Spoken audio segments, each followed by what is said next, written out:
ওই জায়গায় বললাম চোর ভিড়ে ঢুকে বলছে চোদ্দর চোদ্দর চোদ্দার।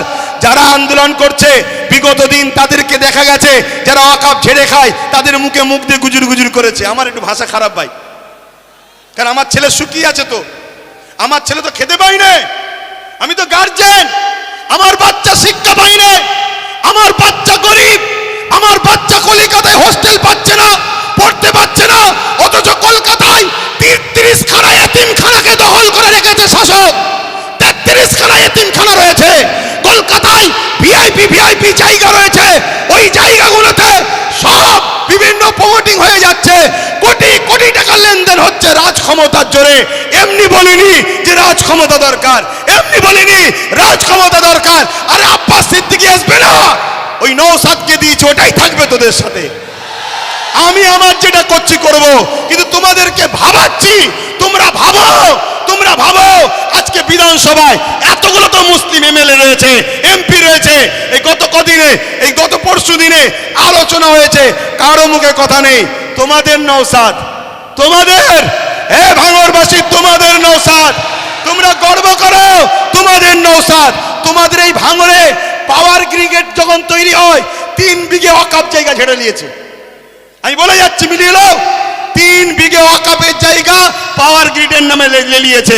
পাওয়ার গ্রিডের প্রয়োজন আছে না নাই ভাঙড়বাসী জানে, ও বিষয় যাচ্ছি না, আরো জায়গা আছে তো, কিন্তু ওয়াকফ নিবি কেন? আজকে রাজ্য সরকারকেও এখান থেকে বলি, রাজ্য সরকারকে এখান থেকে বলি, আপনাকে 35 বা 36টা এমপি দিয়েছে। আমার সরল প্রাণ ভাইয়েরা, আমার সরল প্রাণ ভাইয়েরা ভালোবেসে দিয়েছে, ঠিক আছে, আপনাকে বিশ্বাস করেছে, এই বিশ্বাসের ন্যূনতম হকটা আদায় করুন। যদি আপনি বিশ্বাসের উপযুক্ত না হন, আগামী দিন আপনার বামফ্রন্টের মতো অবস্থা হবে, সেটা পরের বিষয়, কিন্তু বিশ্বাসের উপযুক্ত হন। এই ভারতবর্ষে, এই বাংলায় 35 বা 36 না কটা 34টা এমপি দিয়েছে, 34টা। মনে রাখবেন, বিল অকবার নিলে হবে না। অনেকে বলছেন অকবার নেব না, অকবার নয়, যদি ক্ষমতা থাকে, যেভাবে দিদিমণি আসার সময় পার্লামেন্টে সংবিধান উল্টো ধরে চিল্লাচ্ছিল, দেখেন না, ছিঁড়াছিঁড়ি করছিল, ওই রকম ওখানে বক্সিং মারবেন ভেতরে। কথা বুঝছেন না, বোঝেন না? শেষবার চান্স দিচ্ছি, শেষবার চান্স দিচ্ছি।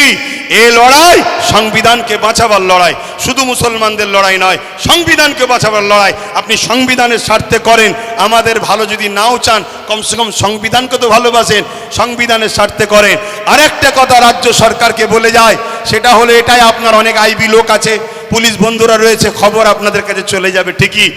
শ্রদ্ধার সাথে বলছি, যে ওয়াদা করেছিলেন ওয়াকফ ফিরিয়ে দাও, ফিরিয়ে দেব, এই ওয়াকফকে ইমিডিয়েটলি ফিরিয়ে দেন। ওয়াকফকে যারা দখল করেছে দখল মুক্ত করেন। এ কথা যখনই বলা হবে, রাজ্য সরকার কি বলে জানেন? যে ওইভাবে বোল্ডুজার আমি চালাতে পারবো না। কিন্তু আমরা দেখেছি এই রাজ্য সরকার গরিব হকারদের করে বোল্ডুজার চালিয়ে ভেঙেছে। দেখেছেন না, দেখেন না? তাহলে আমার হিন্দু ভাইয়েরা, আদি সনাতন ভাইয়েরা, আমরা আপনাদের দুশ্মন নয়, মুদি দুশ্মনের নজর আপনাদের দেখাচ্ছে। চশমা খুলে ভাইয়ের নজরে দেখেন, আপনাদের জন্য আমার জান দিতে প্রস্তুত আছি আমরা, ঠিক না বে ঠিক গো? আমার হিন্দু ভাইয়েরা আমাদের নয়, তাই বলে দিলাম। তবে মনে রাখবেন, যদি কেউ মনে করেন যে আজ মনে হয় মুসলমানরা ফেঁসে গেছে, এখানে সেন্টারে আমাদের, রাজ্যে আমাদের, সব জায়গায় আমাদের, তাহলে আমি বলবো, সত্য এমন একটা জিনিস, পৃথিবীর সব মিথ্যা এক জায়গায় হয়েও সত্যকে মিটাতে পারে না। কিন্তু ইনসাফের স্বার্থে, ইনসানিয়াতের স্বার্থে বলে গেলাম। যাক, আমি সংক্ষেপ করছি, শেষ কথা আপনাদের কাছে বলি, আগামী দিল থেকে বলুন, এই লড়াই কি এখানে শেষ না চলবে? এই লড়াই এখানে শেষ না চলবে? এই লড়াইয়ের দুটো পন্থা আছে।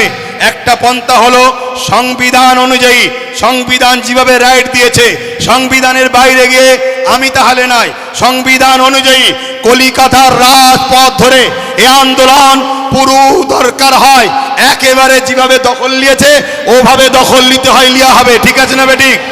এক কথা বলেন, দরকার আছে না নাই? তো মনে রাখবেন, এ লড়াই চলবে, কিন্তু সংবিধানের ডায়েরির মধ্যে থেকে, সংবিধানের আন্ডারে থেকে, সংবিধানের বাইরে গিয়ে নয়। আর একটা কথা বলি, আপনারা বোকার মতো ছুটবেন না, ওই জায়গায় বললাম চোর ভিড়ে ঢুকে বলছে চোদ্দার চোদ্দার চোদ্দার। যারা আন্দোলন করছে বিগত দিন তাদেরকে দেখা গেছে, যারা ওয়াকফ ঝেড়ে খায় তাদের মুখে মুখ দিয়ে গুজুর গুজুর করেছে। আমার একটু ভাষা খারাপ ভাই, কারণ আমার ছেলে শুকিয়ে আছে, তো আমার ছেলে তো খেতে পাই না, আমি তো গার্জেন, আমার বাচ্চা শিক্ষা পাই না, আমার বাচ্চা গরিব, আমার বাচ্চা কলকাতায় হোস্টেল পাচ্ছে না, পড়তে পারছে না, অথচ কলকাতায় ৩৩ খানা এতিমখানাকে দখল করে রেখেছে শাসক। ৩৩ খানা এতিমখানা রয়েছে কলকাতায়, ভিআইপি জায়গা রয়েছে, ওই জায়গাগুলোতে সব বিভিন্ন প্রমোটিং হয়ে যাচ্ছে, কোটি কোটি টাকা লেনদেন হচ্ছে রাজ ক্ষমতার জোরে। এমনি বলিনি যে রাজ ক্ষমতা দরকার, এমনি বলিনি রাজ ক্ষমতা দরকার। আরে আব্বাস সিদ্দিকী আসবে না, ওই নওশাদকে দিয়েছে, ওটাই থাকবে তোদের সাথে। আমি আমার যেটা করছি করব, কিন্তু তোমাদেরকে ভাবাচ্ছি, তোমরা ভাবো, তোমরা ভাবো। আজকে বিধানসভায় এতগুলো তো মুসলিম এমএলএ রয়েছে, এমপি রয়েছে, এই গত কদিনে, এই গত পরশু দিনে আলোচনা হয়েছে, কারো মুখে কথা নেই। তোমাদের নওশাদ, তোমাদের ভাঙড়বাসী, তোমাদের নওশাদ, তোমরা গর্ব করো, তোমাদের নওশাদ। তোমাদের এই ভাঙড়ে পাওয়ার গ্রিগেড যখন তৈরি হয় 3 বিঘে ওয়াকফ জায়গা ঝেড়ে নিয়েছে।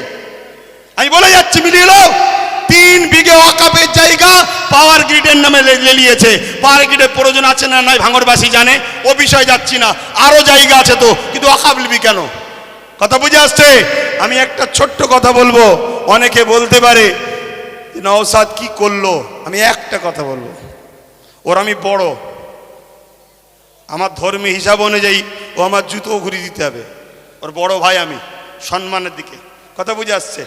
আমি ওর নাম করতেছি না। আমি একটা ছোট্ট কথা বলবো, ভাঙড়ে এয়ারপোর্টের নামে জমি নিতে গেছিল, জানেন তো? নিতে পেরেছে?